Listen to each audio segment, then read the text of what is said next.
Hello students, मैं Prince Kumar आप सभी को स्वागत करता हूं रीजनिंग का फिर से एक न्यू क्लास में। जितने भी हमारे विद्यार्थी किसी भी कम्पिटिटिव एग्ज़ाम की तैयारी कर रहे हो, किसी भी गवर्नमेंट जॉब की तैयारी कर रहे हो, तो यह क्लास आप सभी के लिए most important and perfect class होने वाला है। क्योंकि इस क्लास में जो पैटर्न लिया गया है ना, जो प्रश्न लिया गया है, आप सभी के एग्ज़ाम बेस सभी प्रश्न को सेलेक्ट किया गया है। समझो, वर्तमान समय में आने वाले एग्ज़ाम में आपका जो एग्जामिनर पैटर्न का उपयोग करके आपका प्रश्न पत्र तैयार करता है ना, वही पैटर्न का प्रयोग करके इस क्लास में आप सभी को सभी प्रश्न सेलेक्ट किया गया। और आप सभी का ओनली वन टारगेट 2024 सिलेक्शन लेना है, तो यह क्लास का कंटिन्यू कर देना, आप सभी लगाना। समझो, क्योंकि यह क्लास आप सभी के एग्जाम में इस तरह से साबित होगा जिस तरह से रामबाण होता है। समझो, यानी अगर आप लोग अपने एग्जाम में ज़्यादा नंबर इंक्रीज करना चाहते हो, तो आप लोग वैसे प्रश्न पे प्रैक्टिस करना शुरू कर दो, कंटिन्यू कर दो, जो आप सभी के एग्जाम का पैटर्न का प्रश्न पत्र चलाता है। समझो, और इस क्लास में हर एक प्रश्न आप सभी के एग्जाम पैटर्न पे आधारित रहेगा। और आप लोग अगर कंटिन्यू इस सीरीज से जुड़े हो, तो आपका नंबर इंक्रीज होगा ऑटोमेटिक, और आप लोग सक्सेस 2024 में होगे ज़रूर। समझो, तो चलो मैं शुरू करता हूँ। पहला प्रश्न समझो। देखो, पहला प्रश्न कर रहा है आप सभी के लिए कि यहाँ पे बताना है कि शब्दों का सही संबंध क्या है। यानी इस तरह से आप लोग को समझना होगा कि अश्व का संबंध अश्वशाला से जिस प्रकार है ना, आदमी का संबंध उसी प्रकार यहाँ पे किससे होगा। तो कैसे पता करोगे? तो इस तरह से सोचना कि अश्व, जिसे हम घोड़ा कहते हैं, इसके रहने की जगह को क्या कहते हैं? तो अश्वशाला कहते हैं। यानी अश्व के रहने की जगह को हम क्या कहते हैं? तो अश्वशाला कहते हैं। उसी प्रकार आदमी के रहने की जगह को हमको लोग क्या कहते हैं? औरत नहीं, कोड़ा नहीं, कपड़े नहीं। तो क्या कहते हैं कि जिस प्रकार अश्व के रहने की जगह को अश्वशाला कहते हैं, उसी प्रकार आदमी के रहने की जगह को क्या कहते हैं? तो घर कहते हैं। ऑप्शन नंबर क्या होगा? तो ऑप्शन नंबर सी होगा, जो कि बिल्कुल क्या है? सही है, बिल्कुल सत्य। समझ गए हो? तो चले नेक्स्ट प्रश्न पे। तो देखो, नेक्स्ट प्रश्न आप लोग समझना। 2 नंबर का प्रश्न क्या कर रहा है आप सभी से? प्रश्नों को समझने की कोशिश करना। देखो, कह रहा है श्रृंखला को पूरा करें, या जो सीरीज है ना, नंबर सीरीज, यानी इस भाट के जगह क्या होगा और इस भाट के जगह क्या होगा, जो आप सभी को क्या करना है? बताना है। तो कैसे सोचोगे, किस तरह से करोगे?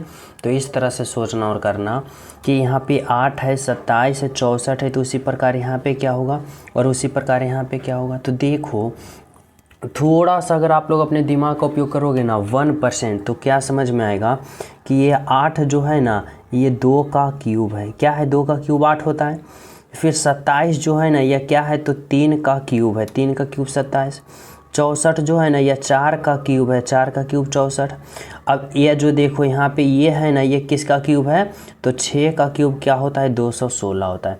अब देखो, क्या कुछ सीरीज समझ में आ रहा है? तो बोलोगे जी सर आ रहा है। यानी क्या आ रहा है? तो देखो, यहाँ पे 2 का क्यूब, 3 का क्यूब, 4 का क्यूब, तो यहाँ पे 5 का क्यूब होना चाहिए, क्योंकि यहाँ 6 है, और यहाँ पे 7 का क्यूब होना चाहिए। तो देखो, यहाँ पे जब हम 5 का क्यूब करेंगे, तो 5 का क्यूब कितना होता है? 125, यानी 125 होता है। और जब हम 7 का क्यूब करेंगे, तो कितना होता है 7 का क्यूब? 343, 343 होता है। कौन सा ऑप्शन में दिख रहा है? 125 और 343 भाई। तो देखो, 125 और 343 बोले तो ऑप्शन नंबर ए में दिख रहा है, जो कि आपका क्या है? बिल्कुल सही है, बिल्कुल सत्य है, ऑप्शन नंबर ए। समझ गए हो? चलो अगला प्रश्न समझना क्या कर रहा है। 3 नंबर का प्रश्न देखो बाबू, 3 नंबर का प्रश्न समझना। यहाँ पे क्या कर रहा है कि आप सभी को घोड़ा, बंदर और बाघ में इस तरह से संबंध बताना है कि कौन सा फिगर है ना, जो इन तीनों का एक साथ सही संबंध बता रहा है, वही फिगर का आप सभी को चयन करना है। तो कैसे सोचोगे? तो इस तरह से सोचना। यहाँ पे देखो, घोड़ा है, यहाँ पे बंदर है, यहाँ पे बाघ है। अब आप लोग हमारी बातों को समझना। अगर मैं घोड़ा के लिए एक गोला बनाता हूँ, बंदर के लिए मैं एक गोला बनाता हूँ, और बाघ है तो बाघ के लिए गोला बनाता हूँ। अब आप लोग बताओ कि घोड़ा, बंदर और बाघ में कोई आपस में रिलेशन है? नहीं है, क्योंकि घोड़ा अलग है, बंदर अलग है और बाघ अलग है। यानी कौन सा फिगर ऐसा दिख रहा है? तो बोलोगे सर ऐसा only one option number C दिख रहा है, जो कि क्या है? बिल्कुल सही है। समझ गए हो ना। तो चलिए हम सब नेक्स्ट प्रश्न पे। तो देखो नेक्स्ट प्रश्न आप लोग समझने की कोशिश करना। 4 नंबर का प्रश्न क्या कर रहा है आप सभी से, कह रहा है दर्पण प्रतिबिंब ज्ञात करें, मिरर इमेज बताना है कि इस प्रश्न के अगर यहाँ पे मिरर लगाते हो, दर्पण लगाते हो, तो इसका प्रतिबिंब जो बनेगा ना कैसा बनेगा आप सभी को बताना हो। तो आप सभी को पता होगा कि मिरर इमेज में क्या होता है ना कि दाएं वाला फिगर बाएं में चला जाता है और बाएं वाला फिगर दाएं में चला जाता है। यानी यहाँ पे अगर आप लोग फिगर लगाओगे, दर्पण लगाओगे ना, तो ये जो इस तरफ वाले तीर का मुंह है ना इस तरफ आ जाएगा और इस तरफ तीर वाले मुंह इस तरफ आ जाएगा और ये क्या रहेगा, ये इसी तरह से रहेगा। तो देखो समझना हमारी बातों को, अगर इस तरह से यहाँ पे देखो, यहाँ पे क्या है चतुर्भुज समझो वर्ग है, यहाँ पे देखो, और यहाँ पे आप लोग क्या लगा देते हो, तो लगा देते हो यहाँ पे मिरर यानी दर्पण। अब देखो इस तरह से समझना, इस तरह से 2 तीर गया है, इस तरह से इधर इधर। अब इसका देखो इस तरह से यहाँ पे समझना आप लोग कि देखो यहाँ पे जो इस तरह से तीर का एक मुंह है ना, जो ऊपर है ना वह नीचे की ओर आ जाएगा, इस तरह आ जाएगा। और नीचे की ओर देखो इस तरह से 1 2 3 तीर बना है ना, तो ये कहाँ आ जाएगा, तो ये इस तरफ आ जाएगा, इस तरफ से ऐसे ऐसे, समझो। अब देखो नीचे में एक तीर, देखो ये कलर कट गया, बी कट गया। अब देखो अगर हम सी की बात करें ना तो सी भी कट जाएगा, क्योंकि तीर का मुंह देखो किस तरह से है, इस तरह से। पहले त्रिभुज लिया उसके बाद इस तरह से लटकाया, लेकिन ऐसा नहीं होना चाहिए। कैसा होना चाहिए, इस तरह से जो कि नीचे आ जाएगा जस्ट, और जस्ट इसका नीचे आ गया, यानी ऑप्शन नंबर डी जो होगा ना बिल्कुल से होगा। और ये जो नीचे है ना ऊपर चला जाएगा, देखो ऊपर है और ये इसी तरफ रहेगा और ये इसी तरफ रहेगा। समझ गए हमारी बातों को, क्योंकि क्या होता है ना कि दाएं वाला फिगर बाएं में चला जाता है और बाएं वाला फिगर दाएं में चला जाता है। कहाँ से, जहां आप लोग मिरर लगाते हो, तो मिरर आप लोग कहाँ लगा चुके हो, तो दर्पण आप लोग यहाँ लगाए हो, तो ये दाएं वाला बाएं यानी उल्टा पुल्टा हो जाता है, तो ये जो है ना उलट के यहाँ आ जाएगा और ये जो है ना उलट के यहाँ आ जाएगा। समझो। और कौन सा ऑप्शन में दिखा, तो ऑप्शन नंबर डी में दिखा। सभी विद्यार्थी यहाँ तक समझ गए हो, किसी को कोई प्रॉब्लम है नहीं है। तो चले हम सब अगले प्रश्न पे। और जो प्रिय स्टूडेंट अभी तक क्लास को लाइक नहीं किए हो, क्लास को लाइक कर देना, और जो न्यू हो ना चैनल सब्सक्राइब करके बेल आइकन दबा देना, ताकि हर क्लास का नोटिफिकेशन आप सभी को समय पर मिल सके। चलो अगला प्रश्न समझना। आप लोग क्या कर रहा है, 5 नंबर का प्रश्न समझने की कोशिश करना। देखो यहाँ पे कर रहा है ना, इस बार आप सभी को क्या बताना है, इस बार आप सभी को बताना है संख्याओं का संबंध। क्या बताना है बाबू, संख्याओं का संबंध, कि 83 का संबंध जिस प्रकार 25 से है, 29 का संबंध उसी प्रकार यहाँ पे किससे होगा, जो आप सभी को सोचना समझना और बताना होगा। तो कैसे सोचो समझोगे और बताओगे, तो इस तरह से कि 83 से किस प्रकार 25 बना है, फिर 29 से उसी प्रकार यहाँ पे बनाएंगे। तो आप लोग सोचो कि इस 83 का किस प्रकार कैलकुलेशन किया, यानी 83 से जो कि क्या है 25 आ गया।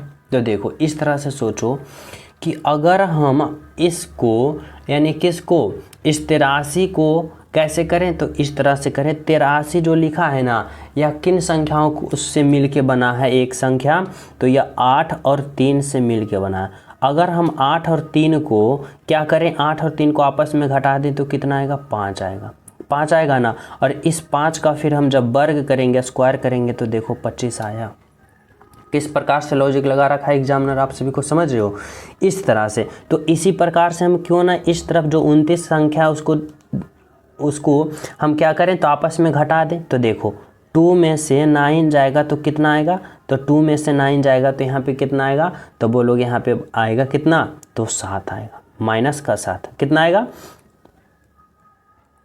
कितना आएगा, माइनस का 7 आएगा। माइनस का 7 आया। अब आप लोग क्या करोगे, इसका वर्ग कर दोगे यानी स्क्वायर कर दोगे, क्योंकि देखो यहाँ 5 आया तो 5 का स्क्वायर 25 लिखा, तो यहाँ पे 7 आया ना, तो इस 7 का भी आप लोग क्या करोगे, स्क्वायर करोगे। अब देखो 7 का स्क्वायर करोगे तो कितना आएगा, 49 आएगा। और ये माइनस में है, जब किसी का वर्ग करते हो तो प्लस हो जाता है, तो यहाँ पे 49 प्लस में आ जाएगा, यानी ऑप्शन नंबर बी जो होगा ना आपका बिल्कुल सही होगा, बिल्कुल सत्य होगा। तो राइट आंसर क्या होगा, ऑप्शन नंबर बी। तो किस तरह से लॉजिक लगाया, तो इस तरह से लगाया, समझ रहे हो ना। चलो नेक्स्ट पे देखो क्या है। नेक्स्ट प्रश्न आप लोग समझना बाबू क्या कर रहा है, 6 नंबर का प्रश्न समझने का कोशिश करना। देखो 6 नंबर का प्रश्न क्या कर रहा है, कथन और निष्कर्ष वाले प्रश्न है। कथन निष्कर्ष वाले प्रश्न में कैसे करोगे, तो डायग्राम से बनाओगे। जैसे देखो कथन क्या कर रहा है कि सभी ड्रेस कपड़े, यहाँ पे क्या करता हूँ मैं ड्रेस लिखता हूँ, और ये सभी ड्रेस क्या है, तो ये सभी ड्रेस क्या है, कपड़े है। यानी सभी ड्रेस क्या है, तो सभी ड्रेस कपड़े, समझो। अब क्या कर रहा है, सभी कपड़े धागे, ये जितने भी कपड़े हैं ना वह क्या है, तो वह सभी कपड़े धागे हैं। यानी इस तरह से क्या है, धागे हैं। अब आप लोग क्या आ जाओ, तो आप लोग निष्कर्ष पे आ जाओ। निष्कर्ष कर रहा है सभी ड्रेस धागे हैं। ड्रेस देखो कहाँ है बाबू, यहाँ है सभी ड्रेस, और सभी ड्रेस धागे, यानी ये धागे बड़ा वाला, और बड़ा वाले के अंदर क्या है, ड्रेस है, तो बिल्कुल सही, यानी निष्कर्ष क्या है, सही है। निष्कर्ष 2 देखो कर रहा है सभी धागे कपड़े हैं। सभी धागे कहाँ, ये बड़ा वाला क्या है, तो बड़ा वाला सभी धागे हैं, और कपड़े, कपड़े कौन है, ये वाला कपड़ा है। तो देखो सभी धागे कपड़े के अंदर है, नहीं ना, कपड़े जो है धागे के अंदर है, इसलिए क्या होगा, ये गलत होगा। बनली बन क्या होगा, तो निष्कर्ष 1 सही है, जो कि ऑप्शन डी में दिया गया। क्या होगा, ऑप्शन नंबर डी होगा, जो कि बिल्कुल सही है। समझ गए हो। चलो अगला प्रश्न आप लोग समझने की कोशिश करना।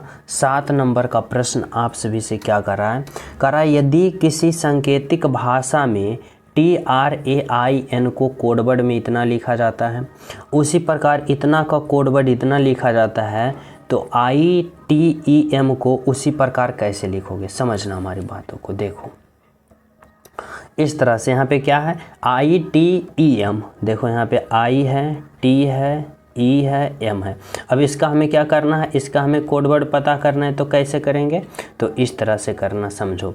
देखो यहाँ पे क्या I, अब देखो I कहाँ दिख रहा है, तो देखो यहाँ पे इसमें अंति से दूसरा में दिख रहा है, और अंति से दूसरा में क्या कोडवर्ड दे रखा है, तो यहाँ पे 7, यानी I का कोडवर्ड 7, तो 7 लिखो। फिर देखो टी देखो पहले में, और टी का पहले का कोडवर्ड क्या है, 3 है, तो यहाँ पे 3 दो। फिर देखो ई कहाँ दिख रहा है, ई देखो यहाँ ई दिख रहा है, ई यहाँ है। अब ई का कोडवर्ड यहाँ पे क्या दे रखा है, $, तो यहाँ पे $, होगा। फिर देखो क्या दे रखा है, एम का कोडवर्ड यहाँ देखो पहले है, पहले में एम है, और एम का कोडवर्ड क्या है, 4 है। यानी $73.4 कौन सा ऑप्शन में दिख रहा है, $73.4 ऑप्शन नंबर किस में दिख रहा है, तो ऑप्शन नंबर बी में दिख रहा है, जो कि क्या है, आपका राइट आंसर है, और बिल्कुल सही आंसर है। समझ रहे हो ना, कौन सा, तो ऑप्शन नंबर B4 बाहुबली। समझ रहे हो। चलो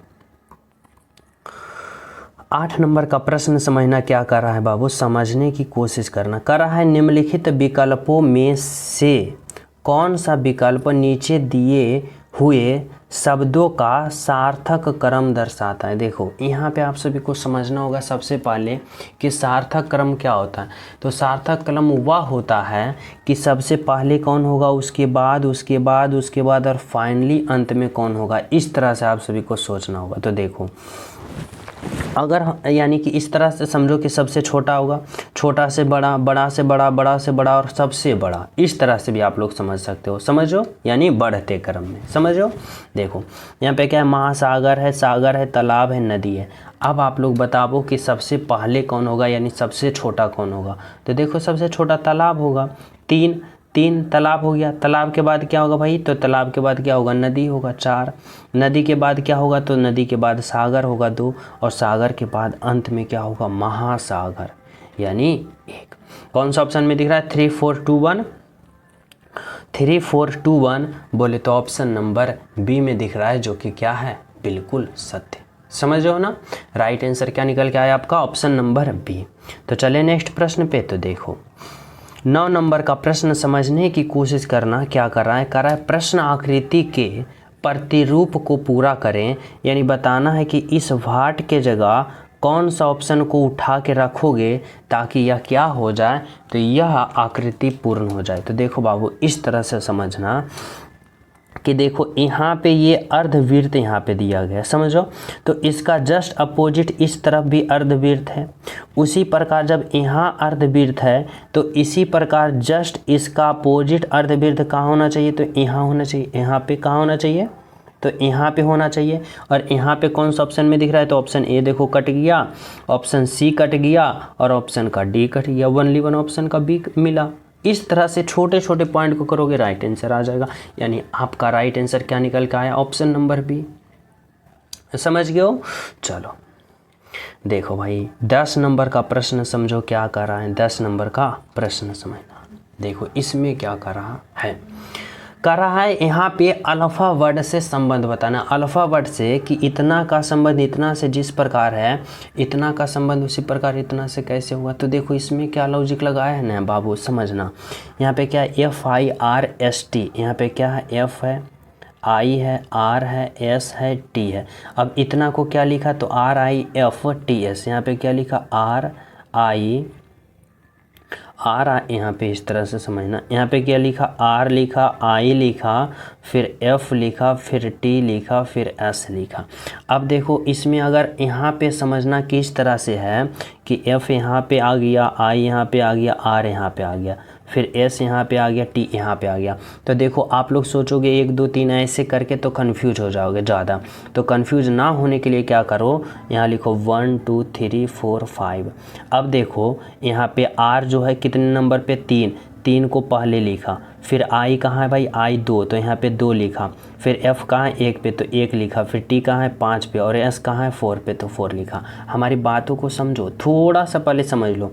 यहाँ पे क्या है, G है, H है, O है, S है, T है, समझो। देखो यहाँ पे क्या होगा, तो इस तरह से यहाँ समझना कि ये 1 है, ये 2 है, ये 3 है, ये 4 है, ये 5 है, समझो।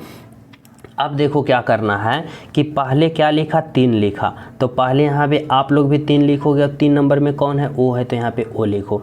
दूसरे में क्या लिखा है, तो दूसरे में देखो I लिखा है। यहाँ पे सॉरी दूसरे में दूसरा लिखा है, तो यहाँ पे भी दूसरे में दूसरा कौन है, तो दूसरा में दूसरा H है, तो यहाँ पे H लिखो। यहाँ पे तीसरे में देखो यहाँ पे क्या है, 3 नंबर में 1 लिखा है, यानी 1 लिखा है, तो 1 कौन है, G है, तो यहाँ पे G लिखो, समझो। उसके बाद क्या लिखा, 5 लिखा, तो 5 कहाँ है, T है, तो T लिखो। फिर क्या लिखा, 4 लिखा, तो यहाँ पे 4 लिखो, तो S होगा। अब देखो OHGTS कौन सा ऑप्शन में दिख रहा है, OHGTS ऑप्शन नंबर बी में दिख रहा है। अगर आप लोग इस तरह से भी डायरेक्ट करना चाहते हो तो डायरेक्ट करो। देखो पहले वाले को क्या लिखा, तीसरा में लिखा, तो पहले वाले को आप लोग तीसरा में लिखो। देखो यहाँ पे पहले वाले को किस में लिखा, तो यहाँ पे पहले वाले के तीसरा में लिखा, तो देखो पहले वाले के यहाँ पे तीसरा में लिखे हो ना। फिर देखो दूसरे वाले को दूसरे में लिखा, तो H को देखो दूसरे में लिखा ना। इस तरह से भी आप लोग डायरेक्ट कर सकते हो। अगर आप लोग लगे कि हम कहीं कन्फ्यूज हो रहे हैं, थोड़ा थोड़ा मिस्टेक हो रहा है, तो 1 2 3 करके इस तरह से राइट आंसर कर सकते हो, समझ रहे हो। चलो अगला प्रश्न देखो क्या है, 11 नंबर का प्रश्न समझना बाबू। 11 नंबर का प्रश्न यहाँ पे आप सभी से कर रहा है कि लुप्त संख्या ज्ञात करें, मिसिंग नंबर बताना है कि इस वाट के जगह होगा ना जो, वह क्या होगा और कैसे होगा। तो किस प्रकार से समझोगे, तो इस तरह से समझने की कोशिश करना है यहाँ पे कि जिस प्रकार से 3 और 4 का कैलकुलेशन करके यहाँ पे क्या लाया, 144, यहाँ पे लाया 9801, उसी प्रकार यहाँ पे क्या लाएगा, जो आप सभी को क्या करना है बताना है। तो कैसे सोचोगे, तो इस तरह से सोचना कि 3 और 4 को कैलकुलेशन किस प्रकार किया कि यहाँ पे 144 आया। अब देखो हमारी बातों को समझना, अगर 3 गुने 4 करते हैं तो 3 गुने 4 कितना होता है, 12, और यह क्या है, तो 12 का स्क्वायर है। इसी प्रकार देखो 11 गुने 9 करते हैं, तो यहाँ पे देखो कितना आया, 12, और 12 का स्क्वायर किया, 12 आया और 12 का स्क्वायर किया। यहाँ पे 11 गुने 9 करे तो कितना आएगा, 99, और जब 99 का वर्ग करेंगे देखो 9801 आया। उसी प्रकार यहाँ पे गुना करेंगे तो 16, 5 गुने 6 करेंगे कितना आएगा, 15 गुने 6 करेंगे कितना आएगा, तो 90 आएगा। और जब 90 के वर्ग करोगे तो कितना आएगा, तो 8100 आएगा। अब 8100 कौन सा ऑप्शन में दिख रहा है बाबू, तो ऑप्शन नंबर बी में दिख रहा है, जो कि क्या है, आपका राइट आंसर है ऑप्शन नंबर बी। समझ गया क्या है राइट आंसर, तो ऑप्शन नंबर बी है। तो चले हम सब नेक्स्ट प्रश्न पे। तो देखो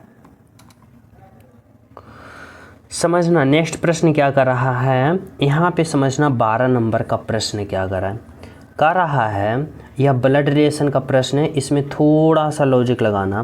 कह रहा है एक महिला की ओर संकेत करते हुए रमेश ने कहा, यहाँ पे देखो एक महिला है तो मैं वोमेन मानता हूँ, और यहाँ पे कौन है, रमेश है, तो मैं यहाँ पे रमेश लिखता हूँ। समझो, एक महिला की ओर इशारा करते हुए रमेश ने कहा, क्या कहा, देखो उसके पिता यानी इस वोमेन के कौन, तो इस वोमेन के पिता मेरे ससुर यानी इसके रमेश के ससुर होंगे तो कैसे होंगे भाई, तो रमेश के ससुर होने के लिए पहले इसकी पत्नी होगी रमेश की, और पत्नी के पिता होंगे वही ना रमेश के ससुर होंगे, यहाँ पे रमेश के ससुर होंगे हैं। इसी प्रकार जब रमेश की पत्नी के पिता होंगे वही, तभी तो रमेश के ससुर होंगे। अब कह रहा है कि उसके पिता जो है ना, इस लड़की के जो पिता हैं मेरे ससुर के इकलौते दामाद है। देखो यहाँ पे जब रमेश के ससुर के इकलौते दामाद अगर बोले, इस तरह से समझना कि इस लड़की का जो पिता है, इस लड़की के जो पिता, पहले ये समझना ये पिता है, और रमेश के ससुर के इकलौते पुत्र, देखो रमेश के मेरे ससुर के इकलौते दामाद है, समझना मेरे ससुर के इकलौते दामाद, अगर रमेश के ससुर है और रमेश के ससुर के इकलौते दामाद है तो कौन होगा, वह स्वयं रमेश होगा, क्योंकि ये रमेश के ससुर का एक ही दामाद है, इकलौते दामाद है, तो वह रमेश ही ना होगा। और रमेश जो है उसके पिता यानी ये है इस वोमेन के कौन है, पिता है, कौन, रमेश। अब कह रहा है कि उस महिला से, रमेश को उस महिला से क्या संबंध है, यानी यह महिला रमेश को क्या कहेगा, तो यह महिला रमेश को पिता कहेगा। समझे क्या किया, इस तरह से समझना कि उसके पिता यानी इस वोमेन का या जो औरत है इसके जो पिता होंगे ने, इसके जो पिता होंगे रमेश के ससुर के इकलौते दामाद है, और रमेश के ससुर के जब इकलौते दामाद होगा तो वह स्वयं रमेश होगा, और स्वयं रमेश होगा तो वह कौन होगा, तो ये होगा यानी इस वोमेन का पिता होगा। तो क्या होगा ऑप्शन में, तो ऑप्शन नंबर ए होगा जो कि आपका राइट आंसर होगा, वह पिता होगा। समझो ना, तो इस तरह से आप सभी को लॉजिक लगा के समझना पड़ेगा। तो चलिए नेक्स्ट प्रश्न पे, तो देखो नेक्स्ट प्रश्न आप लोग समझना क्या कर रहा है, 13 नंबर का प्रश्न यहाँ पे समझने की कोशिश करना। करा यदि किसी सांकेतिक भाषा में STUDENT को इतना लिखा जाता है तो इतना को कैसे लिखा जाएगा, जो आप सभी को बताना होगा। तो देखो इसमें आप सभी पहले लॉजिक समझो कि इसमें क्या लॉजिक लगा रखा है। जैसे कि यहाँ पे देखो इस तरह से समझना, यहाँ पे क्या स्टूडेंट, यहाँ पे क्या है, S है, T है, U है, D है, E है, N है, T है। अब इतना को क्या लिखा, तो R लिखा, U लिखा, T लिखा, E लिखा, फिर D लिखा, O लिखा, S लिखा। अब समझो कि इतना से इतना लिखा तो कैसे लिखा, समझो ना। तो इसको क्या करोगे, पता करने के क्या करोगे, सबसे पहले अल्फ़ाबेट पोजीशन का पता करोगे। जैसे इस तरह से देखो यहाँ पे क्या होता है, S का 19 होता है, T का 20 होता है, U का कितना होता है, 21 होता है, और D का 4 होता है, E का 5 होता है, N का 14 होता है, T का 20 होता है। समझो इसी प्रकार देखो R का 18 होता है, U का 21, T का 20, E का 5, D का 4, O का 15 और S का कितना होता है, 19 होता है। समझो ना बाबू। अब देखो कि इसमें क्या लॉजिक लगा रखा है। तो देखो 19 से 18 गया तो क्या हुआ, माइनस का 1 हुआ, फिर 20 से 21 गया प्लस का 1, फिर देखो 21 से 20 माइनस का 1, फिर 4 से 5 प्लस का 1, फिर 5 से 4 माइनस का 1, फिर 14 से 15 प्लस का 1 और 20 से 19 माइनस का 1। तो क्या समझ में आया कि इतना से इतना लिखा ना, तो पहले प्लस माइनस का 1 किया, फिर प्लस का 1, माइनस का 1 प्लस का 1, माइनस का 1 प्लस का 1। तो उसी में हम इतना में क्या करेंगे, पहले माइनस का 1 फिर प्लस का 1, माइनस का 1 प्लस का 1 करेंगे, राइट आंसर आ जाएगा ना। तो देखो यहाँ पे क्या है, S है, C है, H है, O है, L है, A है, R है। समझो अब हमें क्या करना है, पहले में क्या करना है, तो पहले में माइनस का 1 करना है। तो देखो S का अल्फ़ाबेट पोजीशन 19, और जब 19 में 1 घटा दोगे तो 18, और 18 जो होगा R का होगा। फिर इसमें क्या करना है, प्लस का 1, तो C का 3 में 1 जोड़ोगे 4, और 4 जो होता है D का। फिर h में क्या करोगे, माइनस का 1 करोगे, h का 8, 8 में 1 घटाओगे 7, और 7 जो होता है g का। फिर o में भी प्लस 1 करोगे तो 15, 15 में 16, 16 जो होता है p का होता है। l की बात करें तो l में माइनस 1 करोगे, l का 12, और 12 में 1 घटाओगे 11, और 11 जो होता है k का। a की बात करें तो a में 1 जोड़ोगे, और 1, 1 2, और 2 जो होता है b का होता है। फिर देखो r का 18, और 18 में एक बार क्या करोगे, घटाओगे, तो 18 में 1 घटाओगे 17, 17 जो होता है q का। अब आप लोग बताओ कि r d g p k b q कौन सा ऑप्शन में दिख रहा है, तो r d g, उसके बाद क्या है p है, r d g ये तो होगा नहीं, r d g ये तो होगा नहीं, r d g p k ये होगा, ऑप्शन डी नहीं होगा। यानी कौन सा ऑप्शन दिख रहा है, तो ऑप्शन नंबर बी दिख रहा है, जो कि आपका राइट आंसर है। समझ रहे हो। चलो अगला प्रश्न देखो क्या है, 14 नंबर का प्रश्न आप लोग समझना क्या करा है एक बिंदु, इस तरह से समझना, करा है यदि एक बिंदु ए से दक्षिण दिशा में चलकर 8 किलोमीटर दूर है। देखो समझना, डायरेक्शन वाले प्रश्न है तो इसमें इस तरह से समझना, ऊपर की ओर मैं उत्तर कहता हूँ, नीचे की ओर दक्षिण कहता हूँ, इधर पूर्व कहता हूँ, इधर मैं पश्चिम कहता हूँ। समझो। अब करा है यदि आप बिंदु ए से दक्षिण दिशा में चलकर 8 किलोमीटर दूरी, यदि आप बिंदु ए से दक्षिण में चलकर 8 किलोमीटर दूर, यहाँ पे देखो, यहाँ पे क्या मैं रख देता हूँ, तो यहाँ पे मैं रखता हूँ चलो ए बिंदु, समझो। और करा ए से दक्षिण दिशा में 8 किलोमीटर, दक्षिण दिशा में यानी यहाँ ए बिंदु है और दक्षिण दिशा नीचे की ओर है, तो नीचे की ओर आए तो कितना, तो 8 किलोमीटर, 8 किलोमीटर नीचे की ओर आ गए।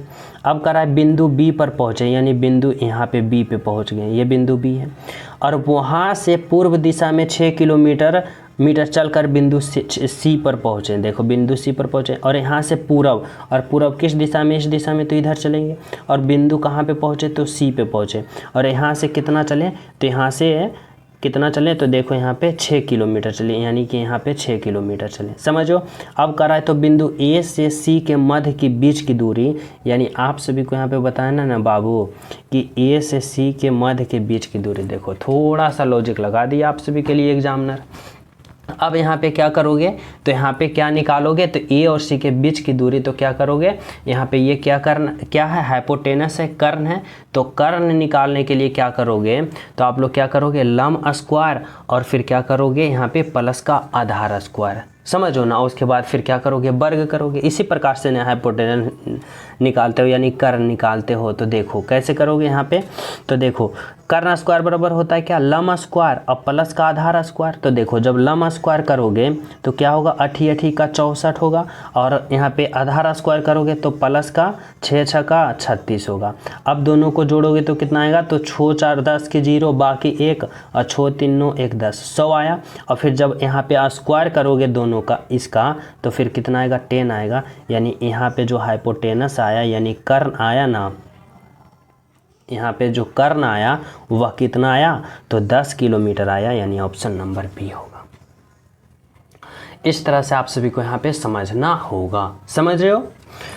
चलो अगला प्रश्न समझो क्या है। देखो 15 नंबर का प्रश्न क्या कर रहा है, समझना।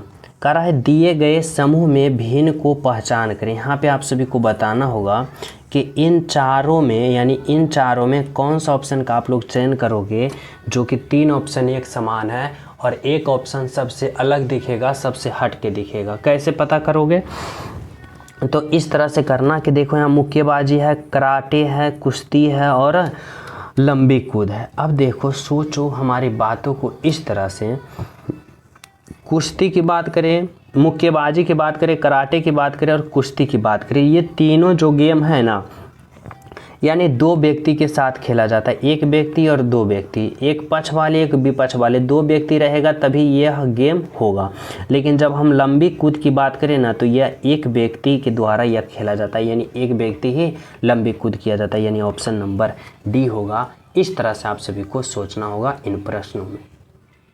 समझ गए हो। चलो अगला प्रश्न आप लोग समझना बाबू। देखो 16 नंबर का प्रश्न क्या कर रहा है, प्रश्न आकृति कौन सा उत्तर आकृति में छिपी हुई है। देखो यहाँ पे यह जो है ना, सॉरी माफ़ कीजिएगा, यहाँ पे यह जो डायरेक्शन है ना, यह गलत आ गया। ये प्रश्न आगे लिया गया है, इसको यहाँ पे इग्नोर करो। देखो अगला प्रश्न समझो, यहाँ पे 17 नंबर का प्रश्न समझना। कराए नीचे दी गई श्रृंखला में आगे क्या आएगा। देखो यहाँ पे बताना, यह जो सीरीज है ना बाबू, अल्फ़ाबेट से और संख्या का दोनों के साथ में सीरीज है, तो यहाँ पे क्या होगा। तो पहले इस तरह से समझो, 5 से 8 गया तो प्लस का 3, 5 3 8, 8 से 11 गया तो प्लस का 3, 8 3 11, और 11 से 14 गया प्लस का 3, तो इस बार कितना आएगा, तो प्लस का 3 आएगा। तो 14 में 3 जोड़ोगे तो कितना आएगा, 17। देखो कौन सा ऑप्शन में, बनली वन बी में दिख रहा है 17, इसमें 17, इसमें 15, इसमें 25, इसमें 8, तो कौन सा होगा, ऑप्शन नंबर बी। तो इस तरह से आप लोग यहाँ पे कम समय में यहाँ पे राइट आंसर का पता कर पाओगे, समझ रहे हो। तो चलिए हम सब नेक्स्ट पे। तो देखो नेक्स्ट प्रश्न आप लोग समझना क्या कर रहा है, 18 नंबर का प्रश्न। देखो वही प्रश्न आ गया ना यहाँ पे, उसमें थोड़ा सा डायरेक्शन आप सभी को यहाँ पे टाइपर मिस्टेक था, तो यहाँ पे ले लिया गया। अब बताना है, करा दिए गए समूह में विषम की पहचान करें।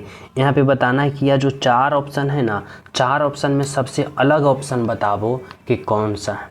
तो कैसे सोचोगे, तो इस तरह से सोचना कि यहाँ पे देखो इस फिगर की बात करें ना, तो इस फिगर में आधा रंगा भाग है और आधा सादा भाग है। इसमें भी देखो आधा रंगा भाग है, आधा सादा भाग है, और इसमें भी आधा रंगा भाग है, आधा सादा भाग है, लेकिन इसमें थोड़ा सा रंगा हुआ भाग है, लेकिन पूरा सादा है।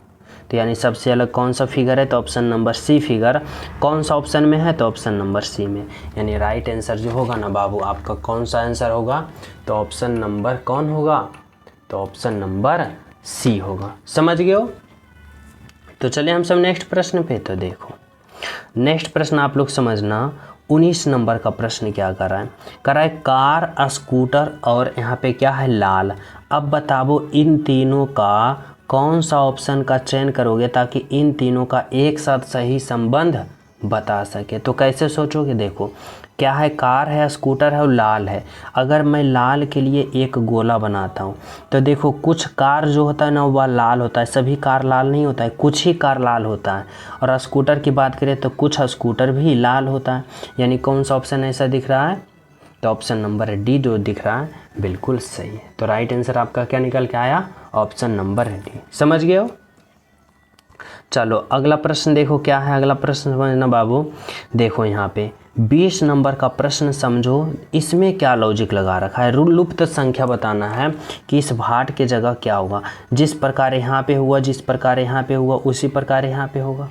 तो कैसे सोचोगे, तो इस तरह से सोचो कि 40, 50, 60 में जो लॉजिक लगाया, 10, 12, 14 में जो लॉजिक लगाया, वही लॉजिक इसमें होना चाहिए। तो देखो अगर मैं इस प्रश्न में इस तरह से सोचता हूँ कि 40 से 50 हुआ, यानी क्या हुआ, तो 10 का इंक्रीज हुआ। अब जब 50 से 60 हुआ तो यहाँ पे क्या हुआ, 10 का इंक्रीज हुआ। यानी जो संख्या पहले और दूसरे में बढ़ा वही दूसरे और तीसरे में बढ़ा। समझना हमारी बातों को।